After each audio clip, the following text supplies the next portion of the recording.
Buenas tardes a todos. Es un verdadero placer y honor estar aquí en la Fundación. Gracias, Lucía, por haberme dado esta posibilidad y gracias al profesor Julio Treboller Barrera por invitarme aquí a dar esta conferencia, que como ven ya el título es media conferencia, en donde voy a tratar en la próxima hora 10, ¿no? Eso es lo que tengo, más o menos, algo así. Voy a tratar de presentar un tema fascinante pero complejo a la vez, en donde voy a tratar de conjugar lo académico con lo divulgativo, sin presumir que realmente sean expertos en este tema, pero desde ya puedo decir que si ustedes están confundidos, van a salir más confundidos después de esta presentación. Entonces comencemos. El fenómeno sectario es uno de los fenómenos sociales y religiosos más importantes del judaísmo antiguo. Y para poder entender la comunidad del Mar Muerto, el fenómeno esenio, tenemos que verlo en un contexto. Y con ese propósito, entonces, para contextualizar a esta comunidad, tenemos que retrotraernos ahora a la época persa, donde podemos encontrar ya el comienzo de este fenómeno, y como ven aquí en esta primera parte, el fenómeno presectario en el judaísmo persa. A tales efectos, entonces, quiero otra vez, sin presuponer el conocimiento, quiero centrarme en un punto muy importante, y es en el Pentateuco de Moisés, el quinto libro, es el Deuteronomio. Y sin entrar en pruritos académicos, podemos decir que el Deuteronomio es probablemente el primero de los textos que de alguna manera se conforma como libro allá, algo así como en la segunda mitad del siglo VII de nuestra era, probablemente en una versión premasorética que la que tenemos nosotros. Pero lo importante que es señalar que podemos encontrar, desde el punto de vista de una perspectiva religiosa, un concepto que es el concepto del etnocentrismo religioso, en donde el autor del Deuteronomio ve el concepto de elección del pueblo de Israel como un concepto central en la teología del Deuteronomio. Les marqué aquí la frase de Deuteronomio 7 que le puede caracterizar: porque vosotros sois un pueblo apartado especialmente para el Señor vuestro Dios. El Señor os ha elegido de entre todos los pueblos de la tierra para que le seáis un pueblo especial. Es decir, aquí aparece el concepto en donde el pueblo de Israel es un pueblo separado del resto de los pueblos, visto desde una perspectiva, como dije, etnocéntrica. Si nosotros ahora, desde esta época, como dije, de finales de la época bíblica, entramos ahora en el periodo posbíblico de la época persa, en el libro de Esdras.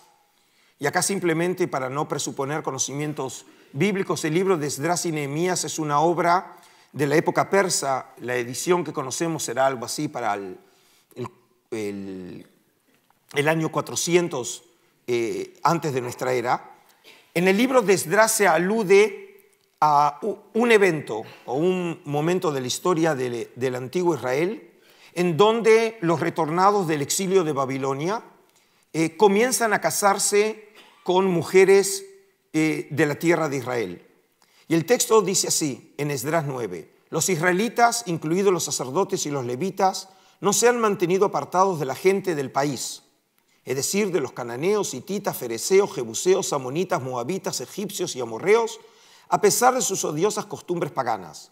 Ellos y sus hijos se han casado con las hijas de esta gente, y por lo tanto la raza santa, y la expresión técnica en hebreo es Zera Kodesh, y por eso una traducción literal sería la simiente sagrada, se ha mezclado con la gente de otros pueblos, y los primeros en cometer este pecado han sido los jefes y gobernantes. Es decir, como ven acá, claramente la ideología en el libro de Esdras ataca estos casamientos mixtos entre los regresados de Babilonia con las mujeres del lugar, con la gente, ¿no? Como lo llaman la gente del país. Y este texto no es solamente en teoría, sino que, como ven, luego en Esdras 10 dice: comprometámonos a despedir a todas nuestras mujeres extranjeras y a sus hijos y que se cumpla la ley, tal como tú y quienes respetan el mandamiento del Señor nos aconsejáis. Es decir, la ideología acá es claramente una ideología separatista en donde se lleva al extremo esta, como dijimos, esta posición o esta perspectiva etnocéntrica. Ahora, lo que es fascinante es si nosotros comparamos el texto de Esdras 9 con la ideología etnocéntrica que aparece, por ejemplo, en el Deuteronomio 7, en donde se habla claramente, en donde, a partir del versículo 1, el Señor, el Dios vuestro, os va a hacer entrar en el país del cual habéis de tomar posesión. El contexto literario supone que son las ordenanzas de Yahvé, el Dios de Israel, a Moisés, antes de entrar a la tierra prometida, y echará de vuestra presencia 7 naciones más grandes y poderosas que vosotros, los hititas, los gergeseos, los amorreos, los cananeos, los fereceos, los heveos y los jebuseos. Y cuando el Señor vuestro Dios haya hecho caer estas naciones en vuestro poder y vosotros las hayáis derrotado, las destinaréis a la destrucción y no haréis con ellas ningún pacto ni les tendréis compasión. Tampoco emparentaréis con ellas, ni casaréis a vuestros hijos e hijas con los jóvenes y los muchachos de esas gentes, porque ellos harán que vuestros hijos se aparten del Señor y adoren a sus dioses. Y entonces la ira del Señor se encenderá contra vosotros y os destruirá en un abrir y cerrar de ojos. Es decir, vemos claramente aquí que hay una ideología de separatismo, en donde cuando comparamos las razones expresas en Deuteronomio 7 frente a Esdras 9, ven claramente que hay una ideología diferente.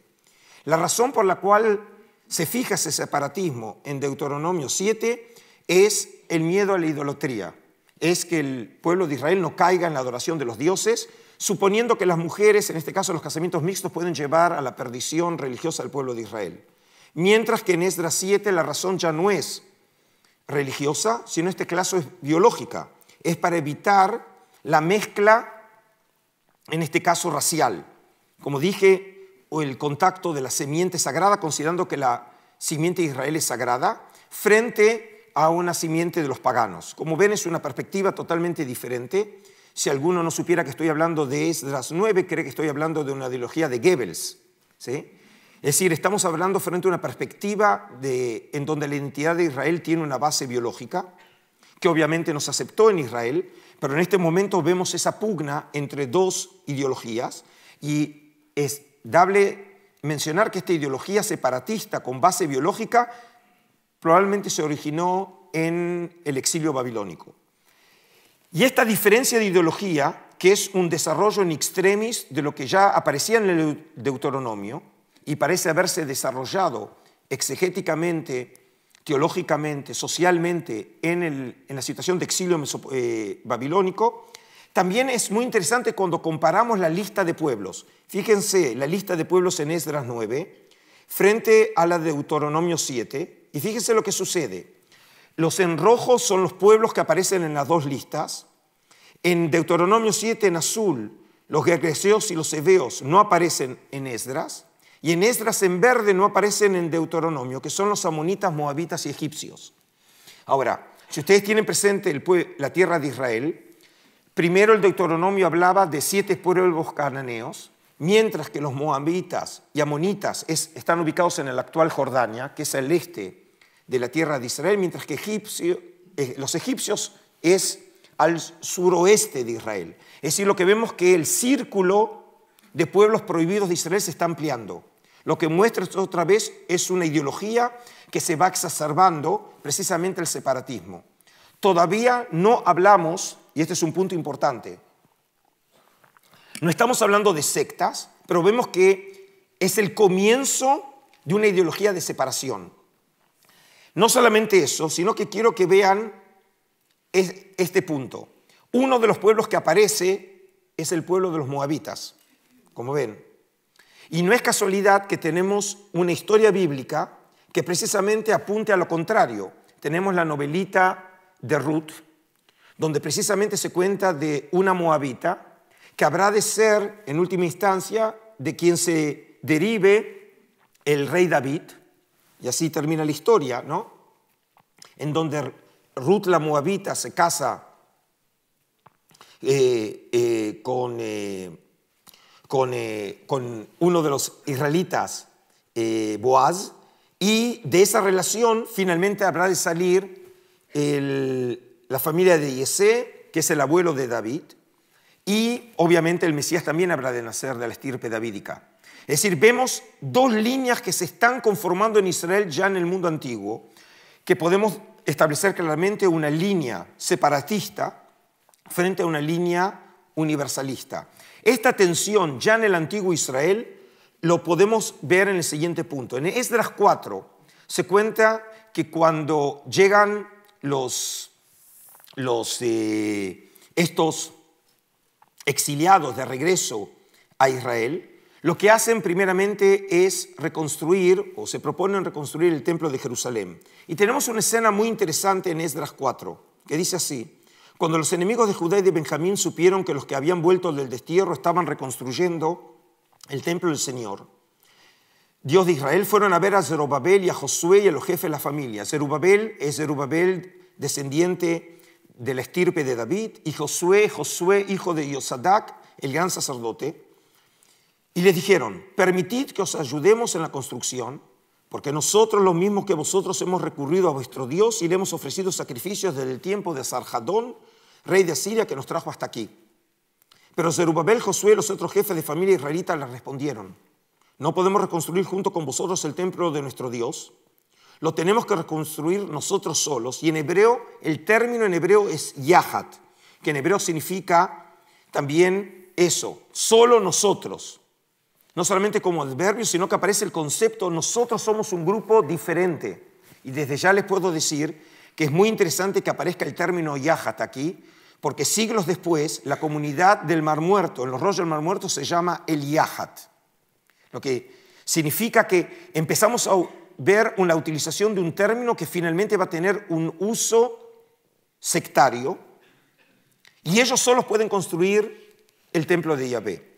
Todavía no vemos que estos desterrados que han regresado sea una secta separada, pero vemos el comienzo de lo que finalmente va a ser el fenómeno sectario. Un grupo que se quede un grupo de elegidos, y solamente a ellos les cabe la responsabilidad de construir el templo de Yahvé, frente a todos los otros que no tienen ese derecho. Ahora, esta línea separatista lo podemos ver también de otra manera muy clara, y es en los últimos capítulos del libro de Ezequiel, el profeta del destierro, entre los capítulos 40 y 48, tenemos el plan de restauración del futuro Israel con el futuro templo, el templo escatológico. Y luego de haber descrito en tintes muy precisos ese templo escatológico, en el capítulo 44, el profeta Ezequiel, del primer tercio del siglo VI antes de nuestra era, dice quiénes habrán de servir en el templo. Y fíjense, les marqué las frases claves. Por eso yo, el Señor, digo: no entrará en mi templo ningún extranjero que no lleve en su mente y en su cuerpo la marca de mi pacto, ni siquiera un extranjero que viva entre los israelitas. Pero ¿quién sí? Los sacerdotes levitas descendientes de Sadoc, que continuaron prestando servicio en mi templo cuando los israelitas se apartaron de mis caminos, sí podrán acercarse a mí para servirme. Ellos podrán presentarse ante mí para ofrecerme la grasa y la sangre de los sacrificios. Es decir, por un lado el texto alude a quienes no, son los extranjeros, y quienes sí, los descendientes sacerdotes levitas de Sadoc. Y es precisamente frente a este texto, quienes no tienen acceso al templo, que en términos israelitas antiguos lo que define la identidad, quienes están in y quienes están out. Fíjense lo que dice el Isaías 56, que los biblistas decimos que es el Deutero Isaías o el Trito Isaías, es decir, no es el Isaías de hace 2800 años en el siglo VIII en Judea, sino es un profeta anónimo ya de la época del exilio o posexilio, Isaías 56, donde dice así: y a los extranjeros que se entregan a mí para servirme y amarme, para ser mis siervos, si respetan el sábado y no lo profanan, y se mantienen firmes en mi pacto, yo los traeré a mi monte santo y los haré felices en mi casa de oración. Yo aceptaré en mi altar sus holocaustos y sacrificios, porque mi casa será declarada casa de oración para todos los pueblos. Es decir, lo que vemos claramente que Isaías 56 no coincide con Ezequiel 44. Podemos encontrar una polémica entre profetas, y aunque no me crean aquí los presentes, también había polémica en Israel en el mundo antiguo. Digo esto porque en el Israel moderno lo que nos sobran son polémicas y piensen que recién acabamos de salir de elecciones. Así que la polémica es lo que caracteriza a Israel desde tiempos antiguos. Y acá vemos dos claras líneas. Hace muchos años atrás, un gran asiriólogo de la Universidad Hebrea de Jerusalén, el profesor Moshe Weinfeld, escribió un libro ya clásico que se llama El separatismo y el universalismo en los comienzos de la época persa. Y en este caso, algunos de los textos que yo traje muestran dos líneas que son líneas directrices para entender la tensión en Israel en el mundo antiguo y que podemos decir que caracteriza a Israel hasta la época contemporánea.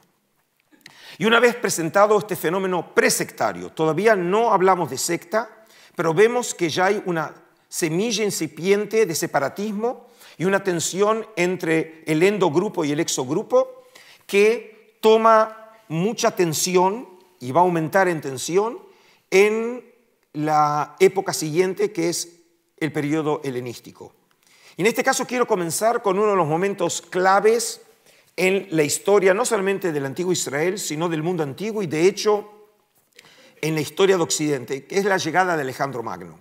Alejandro Magno es uno de los grandes generales de la historia, uno de los grandes conquistadores, que en el término de 10 años conquista buena parte del mundo conocido, desde Europa hasta el Ganges en la India y desde la Bactriana en el centro de Asia hasta Etiopía en el sur de Egipto. Incluso hoy son varias horas de avión para poder recorrer estos territorios. Y Alejandro Magno no solamente es un gran conquistador, porque obviamente en el mundo antiguo también tenemos otros grandes conquistadores, ya en la época de los persas, los asirios, los babilónicos e incluso también el imperio persa, pero Alejandro Magno trae un nuevo concepto civilizatorio y en este sentido lleva a cabo una de las grandes revoluciones intelectuales, sociológicas, económicas, políticas, incluso religiosas en la historia de la humanidad, que es con un nuevo concepto que lo podemos definir con el concepto de oikumene. El término les debe sonar en algo conocido porque la derivación finalmente de este término es el término ecumenismo, que lo usamos hoy en un contexto de diálogo religioso, interconfesional, pero oikos en griego significa casa.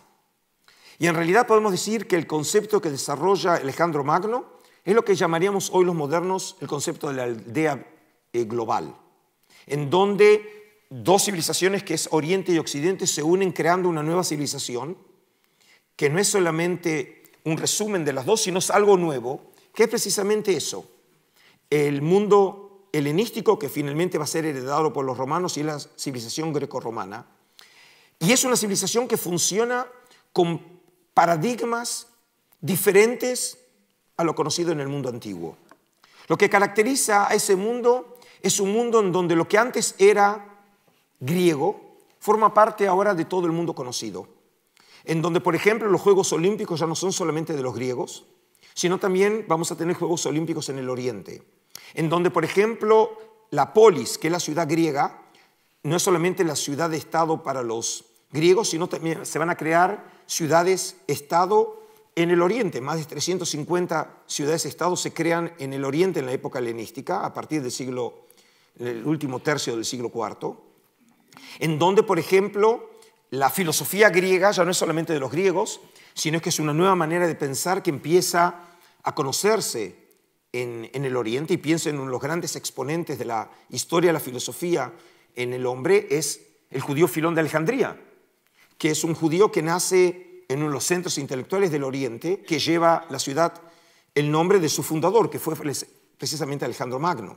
Es decir, tenemos un mundo que funciona diferente porque el mundo antiguo funcionaba con dos conceptos centrales, el concepto de territorio y etnia. Y por lo tanto, de esa manera se definía la identidad de una persona o de un pueblo. Era la relación con una tierra específica y con un pueblo específico. Y lo que caracteriza el mundo grecorromano, y acá podemos ver que caracteriza la modernidad, es donde se rompen las barreras antiguas o tradicionales de identidad, que funciona ahora con otro paradigma, que es precisamente el romper la relación con lo biológico y lo territorial. Y entonces en el mundo antiguo en ese mundo grecorromano, lo que define mi identidad ahora no es la familia o el territorio, sino la educación. En el mundo antiguo, a partir de los griegos y romanos, ¿quiénes forman parte de esa civilización? Aquellos que piensan, hablan, se visten y comportan como griegos. Y por lo tanto, para ser griego no tengo más que nacer griego, y no tengo que nacer en Grecia, también puedo nacer en Persia, o en Siria, o en Egipto, o en la tierra de Israel, y voy a formar parte del mundo griego. En tanto hable la lengua franca de ese mundo que es el joiné, es un griego que me permite comunicarme y viajar desde Europa hasta la India con una sola lengua, que ya no es más el griego clásico, pero es un griego que me permite comunicarme y por lo tanto puedo viajar cambiando de regiones geográficas utilizando una sola lengua, en donde, por ejemplo, en el Oriente como en Occidente leen los mismos libros, asisten a las mismas obras de teatro, viven en ciudades que son propios del mundo grecorromano, y en ese sentido entonces vivo, como dije, en una aldea global, lo que nos hace a nosotros también hombres globales, y ya no tenemos simplemente que comprar productos en New York o en San Francisco, sino los pueden comprar aquí en Madrid, pero también los pueden comprar en Bangkok, son los mismos, ¿no? Todos comen Burger King o Chicken Fried, ¿no? Y no importa dónde esté en el globo. Y ese es el mundo global. Pero es un mundo global que obviamente también genera también problemas de identidad. Y si ahora seguimos rápidamente en esta historia, ¿no? En una presentación que tiene que ser tan rápida, saltando siglos, a la muerte de Alejandro Magno, como siempre sucede, los generales, tenemos la guerra de los diadocos, que son los sucesores de Alejandro, y entonces se desmembra el imperio y finalmente la tierra de Israel queda controlada entre el siglo III por los Ptolomeos, que es la casa real de Ptolomeo I, la casa gobernante en Egipto, y a partir del siglo II la casa de los Seleucidas, los descendientes del general Seleuco I de Siria, y la tierra de Israel ahora está en el medio de este mundo, como dije, rodeado de este mundo helenístico. Y entonces lo que va a suceder con la tierra de Israel y con los judíos de Judea en la tierra de Israel es que se encuentran acosados por este mundo global, como dijimos, este oikumene, en donde otra vez el tema de identidad es un problema que acosa no solamente a los israelitas, sino a todo el Oriente, pero obviamente en esta presentación me centro en Israel.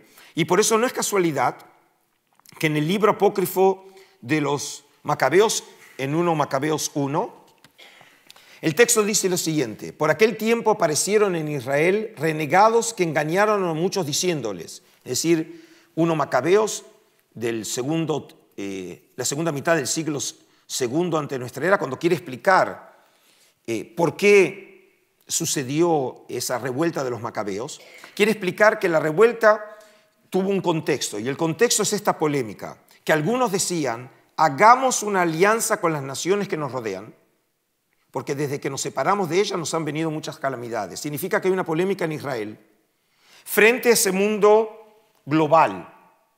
¿Qué estrategia adoptar? Estaban aquellos que querían integrarse al mundo global, mientras que otros dicen, eso nos ha traído calamidades y lo que tenemos que hacer es separarnos. Como ven, es la misma polémica que habíamos encontrado ya en la época persa, pero la realidad política, económica, social, religiosa del mundo greco-romano lo que va a hacer es acelerar esa polémica que ya existía en Israel, en donde hay que tomar una posición. ¿Vamos a integrarnos a un mundo global o nos vamos a separar?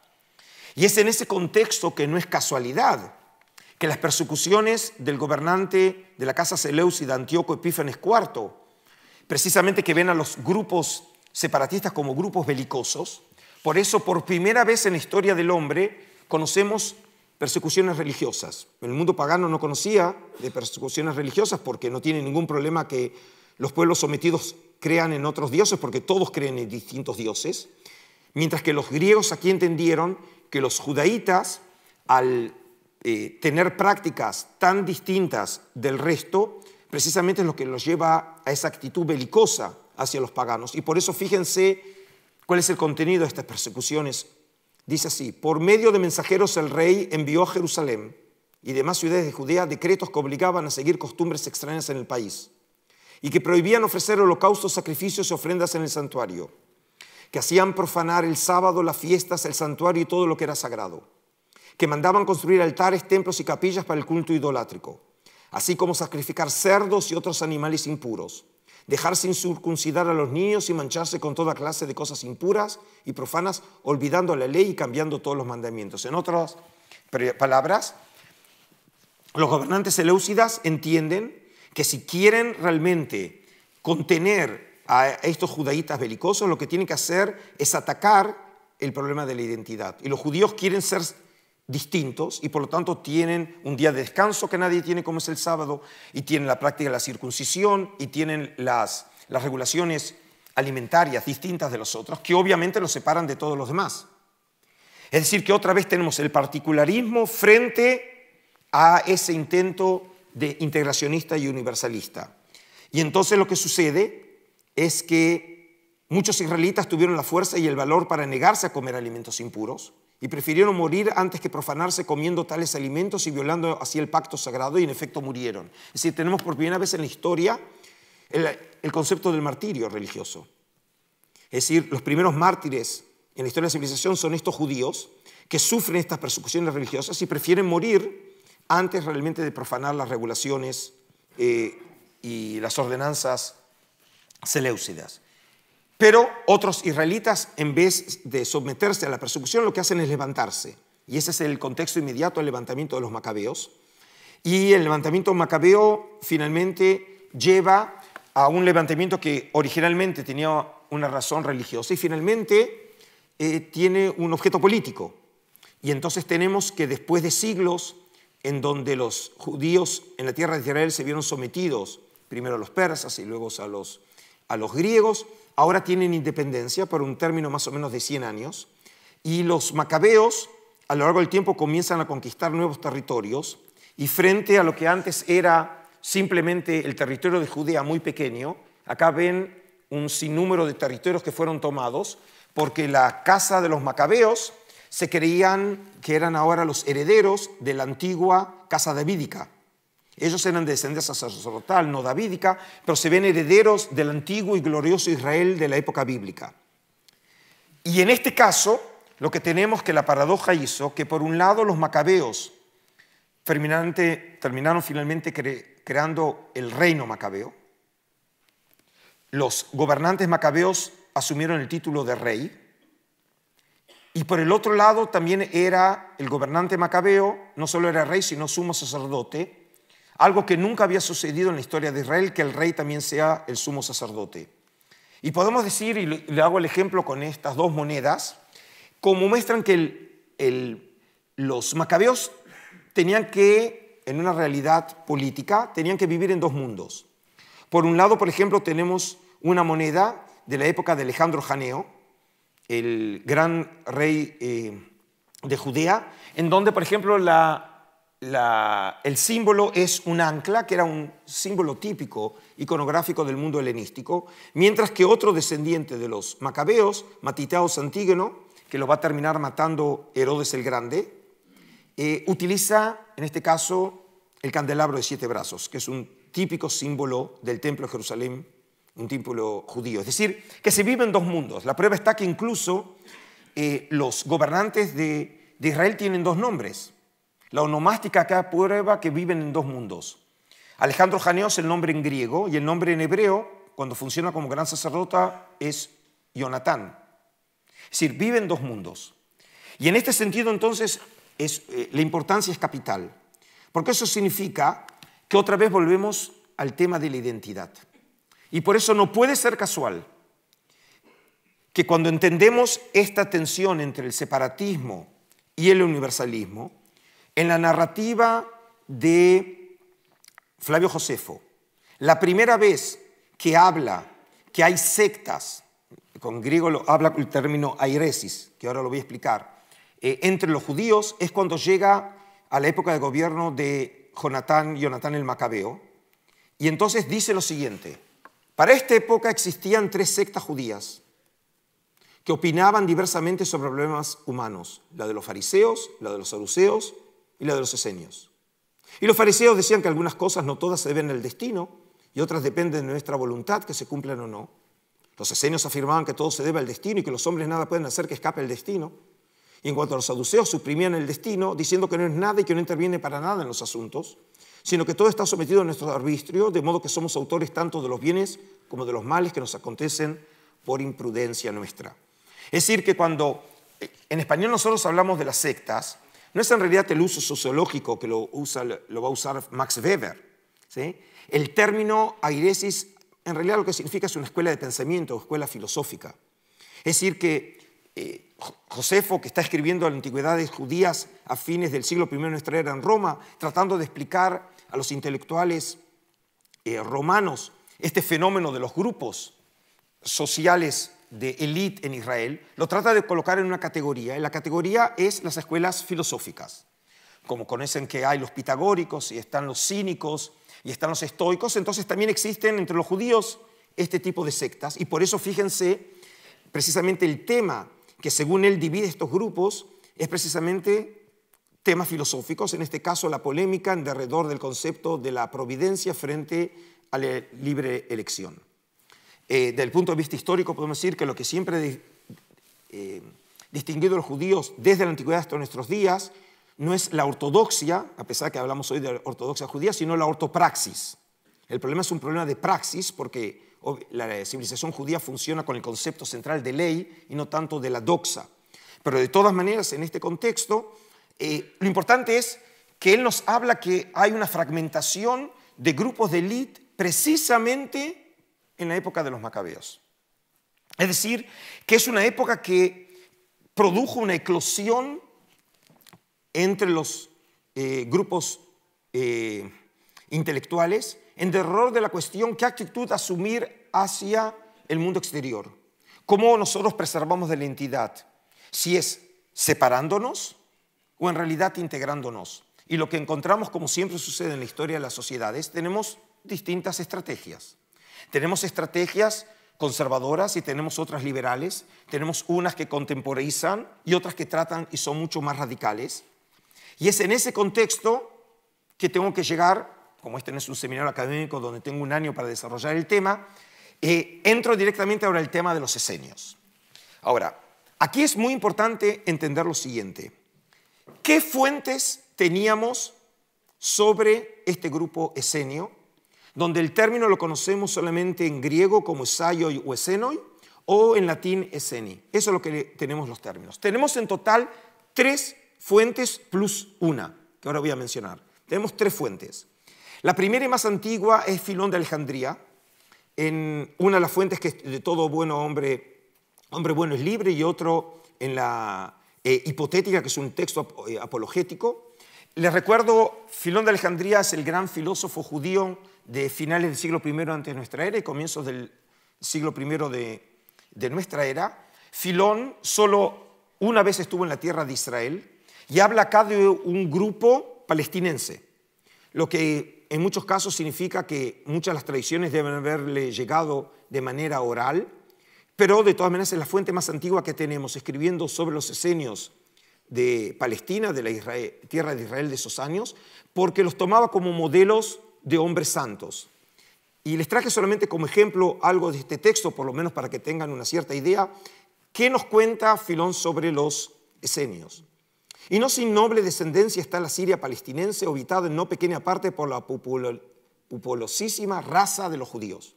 Algunos de ellos reciben el nombre de esenios y su número excede de 4.000. Este es un punto importante porque el mismo topos, el mismo número 4.000 lo va a conocer Josefo, y probablemente sea de Filón o de una fuente común.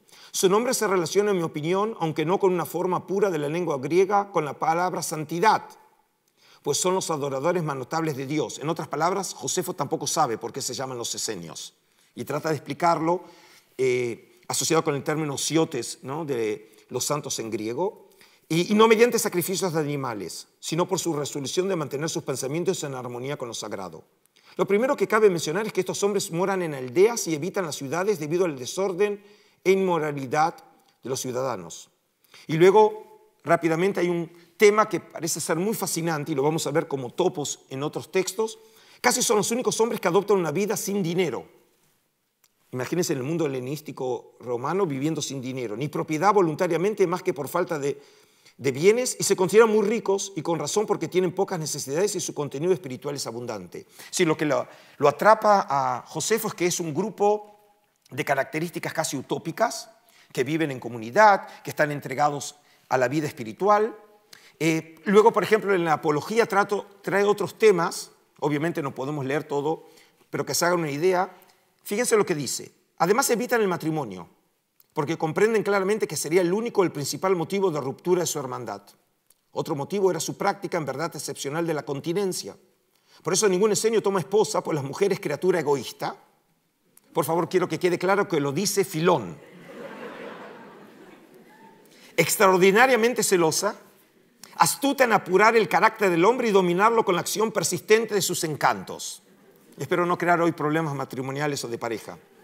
En efecto, se vale de palabras halagüeñas y de otras artes como si actuara en la escena, y cuando ha embrujado ojos y oídos, y estos como facultades subordinadas quedan embaucados, domina la principal facultad, o sea, el espíritu. Si nacen hijos, se muestra orgullosa y atrevida en su lenguaje.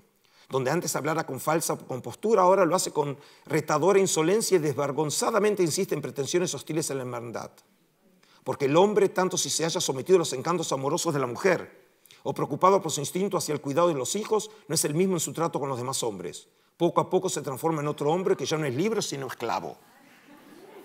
Como ven, es claramente una posición misogénica, que desde aquí tengo que aclarar, es un tema que lo encontramos muchísimo en los ideólogos, en los hombres, en los intelectuales del mundo grecolatino. Por ejemplo, lo encontramos también en la obra del Sirácida. Es decir, no es algo original solamente en Filón, pero en este caso lo hemos adscrito a los esenios. Luego tenemos, por ejemplo, Josefo. Josefo es el gran historiador judío final del siglo I de nuestra era, donde en varias secciones habla de los esenios, pero el texto más extenso que tenemos sobre los esenios es en la obra de Guerra de los Judíos. En el libro 2, en el capítulo 8, tenemos la descripción más detallada. Y acá quiero que otra vez que vean simplemente el comienzo de Josefo, y no es casualidad. Josefo acá está funcionando no solamente como historiador, sino en realidad como etnógrafo, desde el punto de vista del género literario. Entre los judíos había 3 sectas filosóficas. Los secuaces de la primera son los fariseos, los de la segunda los saduceos, y los de la tercera, que tienen la reputación de una mayor santidad, reciben el nombre de esenios. Estos son judíos de nacimiento y los unen lazos de afecto más fuerte que los de las otras sectas. Rechazan los placeres, fíjense otra vez el tema de la continencia sexual. Estiman la continencia y consideran como una virtud el dominio de las pasiones. Permanecen célibes y eligen los hijos de los demás. Mientras son maleables y están a punto para la enseñanza, los aprecian como si fuesen propios y los instruyen en sus costumbres. No niegan la conveniencia del matrimonio ni pretenden acabar la generación humana, pero se guardan de la lujuria femenina convencidos de que ninguna mujer es fiel a un solo hombre. Es decir, toma el tema de la mujer y la continencia sexual, como vimos Josefo, y luego toma otra vez el tema de la vida grupal. Desprecian las riquezas y su forma de vida en comunidad es extraordinaria. Entre ellos, ninguno es más rico que otro, puesto que de acuerdo con su ley, los que ingresan en la secta deben entregar su propiedad a fin de que sea común a toda la orden. Tanto que en ella no existe pobreza ni riqueza, sino que todo está mezclado como un patrimonio de hermanos. Ahora, un contemporáneo de Josefo, Filón y Josefo escriben en griego, ahora va a ser Plinio el Viejo, en la historia natural, y es el único texto de las fuentes que hasta ahora tenemos en donde sí ubica geográficamente a los esenios. En vez de mencionar que viven en ciudades, de aldeas, como dice Josefo, o fuera de las ciudades, como dice Filón, es el único que los ubica en una zona determinada de la tierra de Israel, que es el Mar Muerto. Al oeste del Mar Muerto, los esenios se mantienen apartados de la orilla para evitar sus efectos perniciosos. Son una raza solitaria, la más sorprendente del mundo, sin comercio sexual, nuevamente el topos de la continencia, sin dinero y sin más compañía que las palmeras. Bastante aburrido, ¿no? Su grupo conserva un número constante de miembros, aunque el tiempo pase, porque reciben a muchos hombres cansados de la existencia, cuyo modo de vida empuja el oleaje de la fortuna. Y así, en el transcurso de millares de siglos, increíble que aparezca, El número de dicha gente permanece constante a pesar de que nadie se ha concebido. Tan prolífico es para ellos el arrepentimiento de los demás hombres. Y al sur estaba la ciudad de Engadá, Engedi, a la que solo supera Jerusalén en fertilidad y palmerales, convertida en la actualidad en otro monumento de muertos. Desde allí amasada fortaleza erigida en la roca, que tampoco dista mucho del lago de asfalto, que es el Mar Muerto. Es decir, este texto es excepcional y en unos momentos van a ver, pero antes de llegar a la importancia de este texto, hay una fuente que muchas veces no se menciona, porque no lo tenemos en el texto directo, sino solamente en una cita de Dio Crisóstomo en una obra de Cinesios de Cirenaica del siglo IV, donde parece ser una tradición de un escritor pagano independiente. Dio Crisóstomo es del comienzo del siglo II de nuestra era, donde dice, y además él, Cinesio, cita a Dio Crisóstomo, alaba a los esenios, una ciudad muy próspera situada cerca al Mar Muerto en el interior de Palestina, próxima a Sodoma. Es decir, son los únicos dos textos, justamente los paganos, no los judíos, que ubican a los esenios en un lugar específico en la tierra de Israel, que es la zona del Mar Muerto. Ahora, ¿por qué estos textos son importantes? Porque ahora llegamos, obviamente, para lo que ustedes llegaron. Ustedes llegaron para hablar no solamente de los esenios y el fenómeno de sectario, sino este descubrimiento tan importante que es la comunidad de Qumran como una secta esenia. Y en este caso, por ejemplo, los rollos del Mar Muerto, que ustedes, algunos ya por ahí oyeron en la presentación de Julio sobre estos manuscritos hallados entre 1947 y 1956 en las proximidades de Qumran, en la costa noroccidental del Mar Muerto. En 10 cuevas se hallaron estos manuscritos que han cambiado la historia de la investigación del judaísmo y del cristianismo antiguo.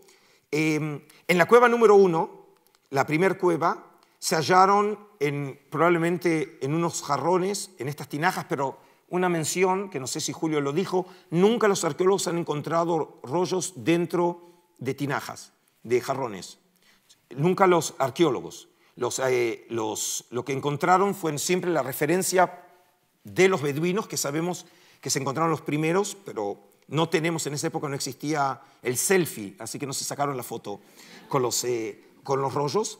Y obviamente el más famoso de todos es el famoso rollo de Isaías, una versión completa de Isaías de la cueva número 1, una versión de 7 metros 34 centímetros con los 66 capítulos muy próximos al Isaías masorético, donde encontramos también unos documentos, el comentario del Habacuc, que es un comentario que nosotros decimos sectario al libro de este profeta menor Habacuc, y por primera vez en Occidente el testimonio de este género literario, la regla de la comunidad, que precisamente es el Serej, así se llama regla en un término que lo conocemos solamente en hebreo de Qumran, y Yahat, como la comunidad se autodenomina como el Yahat o la comunidad. Y acá lo más importante es lo siguiente. Los primeros rollos del Mar Muerto, los primeros 3 fueron comprados por el profesor de la Universidad Hebrea Zuccheni, con los primeros arqueólogos del pueblo judío, y él los compra los primeros rollos a fines del año 47. Y ya en febrero de 1948, en su diario personal, el profesor Zuccheni de la Universidad Hebrea escribe: mientras tanto yo miré los otros pergaminos, tiendo a pensar que este depósito es de los esenios. El primero que pensó en una conexión con los esenios es Zuccheni, en el diario personal. Después, en la edición de Zuccheni sobre los rollos del Mar Muerto en 1948, desarrolla un poco este punto explicándonos cómo llegó a la conclusión que se habla de los esenios. Y dice así: aún así requiere una investigación a fondo a quién le pertenece este depósito, pero encontré una señal que me generó una hipótesis al respecto. Cuando revisé los pergaminos en poder de los asirios, encontré en uno de ellos un tipo de regulaciones sobre el comportamiento de los miembros de un grupo secta. Se refiere a la regla de la comunidad que antes dije. Tiendo a pensar que este depósito tiene como origen la secta de los esenios, que como todos sabemos, de las diferentes fuentes literarias antiguas, la ubicación de esta secta estaba localizada en el lado occidental del Mar Muerto, en las inmediaciones de Engedi. ¿En qué piensa? En la cita de Plinio el Viejo. Es decir, Zuccheni llega a esa conclusión en 1948, cuando todavía no se encontraron los cientos de manuscritos que hoy conocemos y no se excavó Qumran. Qumran se excava entre 1951 y 1956. Y acá tenemos entonces, cuando entra Debord, que dirige la escuela bíblica francesa, l'École Biblique, y excava Qumran. Y cuando Debord comienza a excavar en el desierto de Judea Qumran, los edificios de Qumrán, que algunas imágenes, sé que Julio ya habló de esto. Identificó, por ejemplo, en este caso una torre ubicada al norte de los edificios y ubicó también un complejo de habitaciones que, porque se encontraron ahí tinteros y encontraron restos que cuando fueron reconstruidos eran como un tipo de mesas, Deveau llegó a la conclusión que parece haber sido un scriptorium o que funcionó como un scriptorium y de este caso también sugiriendo que probablemente los rollos, en una época se creían todos, hoy sabemos que la mayoría no, fueron escritos probablemente ahí en Qumrán. Luego, por ejemplo, en Qumrán tenemos algo muy llamativo que es un sistema de aguas con no solamente albercas que sirven para acumulación de agua, sino que ven algunas con escalones y esas probablemente sirvieron como albercas rituales, es decir, para la purificación ritual, lo que les lleva a pensar que ahí vivieron hombres. Es más, él llega a la conclusión que es una comunidad altamente piadosa que lo que acostumbraba era purificarse. Y luego también en la habitación más extensa de Qumrán, que tiene 22 metros de extensión por 4,5 de ancho, se encontraron unas piezas de alfarería, como 1.200 piezas, que sirvieron para lo que él cree era una comida comunitaria. Y en este caso, también Deveau encontró el cementerio más grande que se haya excavado en Israel, en realidad encontrado porque se excavó muy poco, aproximadamente 1.200 tumbas, y las tumbas son muy específicas, todas están marcadas por un montículo de piedras y los cuerpos están colocados en posición de cúbito dorsal, siempre orientados hacia el norte, un tipo de enterramiento muy diferente a los familiares que conocemos de la época herodiana. Y finalmente Deveau también llega a la conclusión, ahora utilizando la arqueología, que como ven la conclusión de Deveau fue que los habitantes del lugar eran una secta de judíos altamente ritual llamada los esenios. Es decir, Deveau, ahora utilizando el argumento arqueológico, también llega a esa conclusión, una conclusión que ha llegado a ser conocida como la hipótesis de Qumrán esenios. Y esta hipótesis sugiere que los habitantes originarios de acuerdo fueron los esenios y que establecieron el sitio en el desierto con fines religiosos. Y para terminar, entonces, esta parte, y saltando ahora las discusiones y proyectos académicos, una de las arqueólogas hoy líderes es la profesora Jody Magnes, de Chapel Hill en la Universidad en Carolina del Norte. Dice en un libro hoy ya clásico, La arqueología de Qumrán y los rollos del Mar Muerto, dice así: en mi opinión, los puntos de correspondencia entre la evidencia arqueológica y la información proporcionada por los pergaminos y nuestras fuentes antiguas indican que la comunidad de Qumrán debe ser identificada como esenios. Y ahora, simplemente para sintetizar, para que entiendan que la tesis esenia, y obviamente no puedo entrar ahora en todas las otras polémicas de otros estudiosos que, por supuesto, no aceptan esta posición, quiero aludir a la fuerza que tiene la tesis o la hipótesis qumranita esenia, aludiendo a la lamentablemente fallecida profesora Edna Ullmann Margalit, que no era para nada una arqueóloga ni teóloga, dirigía el departamento de racionalidad de la Universidad de Jerusalén y escribió un libro fascinante, Out of the Cave, no conozco que tenga traducción española, editada por Magnes Press y Harvard University Press, y lo que hizo desde el punto de vista de estudio de la ciencia, tratar de mostrar la racionalidad de la tesis científica, y es muy difícil encontrar raciocinio entre los científicos. Y lo que trata de probar es que la tesis esenia es una tesis muy sólida porque tiene tres bases argumentales. Por un lado, tiene los esenios, que son las fuentes clásicas y la información que nos dan. Por el otro lado, tenemos los qumranitas de la arqueología y luego tenemos la comunidad de los rollos. Y si nosotros vemos cómo los argumentos se correlacionan, podemos ver que hay una correlación tan importante en donde los hallazgos arqueológicos iluminan los textos e iluminan las fuentes. Y por eso, si no recuerdan nada de lo que dije hasta ahora en la última hora de presentación, finalmente esta es la paradigma de la tesis esenia qumranita. Los esenios de las fuentes clásicas son equivalentes a la comunidad, como dije, el yaja de los rollos, son equivalentes a los qumranitos de la arqueología. Quería terminar, si me permiten, me pasé 2 minutos, creo que no está tan mal, ¿no? Quiero terminar con una reflexión. Creo que ya fue suficiente y ustedes también a lo largo de este seminario, oyendo otra vez a Julio y al profesor Florentino García Martínez, podrán ahondar en la problemática de los rollos y en el aporte excepcional que representan estos documentos para el estudio del judaísmo y el cristianismo antiguo. Pero, si me permiten, me gustaría hacer una reflexión final que va mucho más allá de lo estrictamente académico, que era el objetivo de este encuentro. Yo creo que, como dije, encuentro un significado muy especial el hecho de que esta semana nosotros celebramos el 50 aniversario del Museo de Israel y del Santuario del Libro en Jerusalén. Y creo que también tiene un significado especial el hecho de que yo, de origen argentino, y ya por más de 35 años sirvo en Jerusalén como el director del Santuario del Libro y el curador de los rollos del Mar Muerto. Y mi condición de argentino, de israelí, de judío, creo que tiene una enorme importancia el hecho que se haya y se esté llevando a cabo este seminario aquí en la Fundación, y el hecho de que ustedes aquí, los que están siguiendo aquí la transmisión, puedan acceder a estos temas que no solamente tienen un valor académico, sino precisamente estos documentos vienen de una época en donde todavía no existe el judaísmo rabínico y no existe todavía el cristianismo. Juan Bautista y Jesús no saben que son cristianos, ¿sí? Ellos son judíos y forman parte de ese mundo judío que es el mundo prerrabínico, y en ese sentido nos dan una nueva perspectiva del mundo antiguo y del judaísmo antiguo, que es en última instancia el movimiento madre del cual habrá de nacer precisamente el judaísmo rabínico y el cristianismo. Y desde entonces, como bien saben, 2000 años de polémicas, de persecuciones que se sufrieron también aquí en España, nos ha llegado a una nueva época después del Concilio Vaticano II, con las visitas de los papas y recientemente la visita de Francisco I. Yo creo que tiene un significado muy especial, precisamente en una época donde nos vemos acosados por la violencia irracional, precisamente en unos lugares centrales en la historia del hombre, como es el Oriente.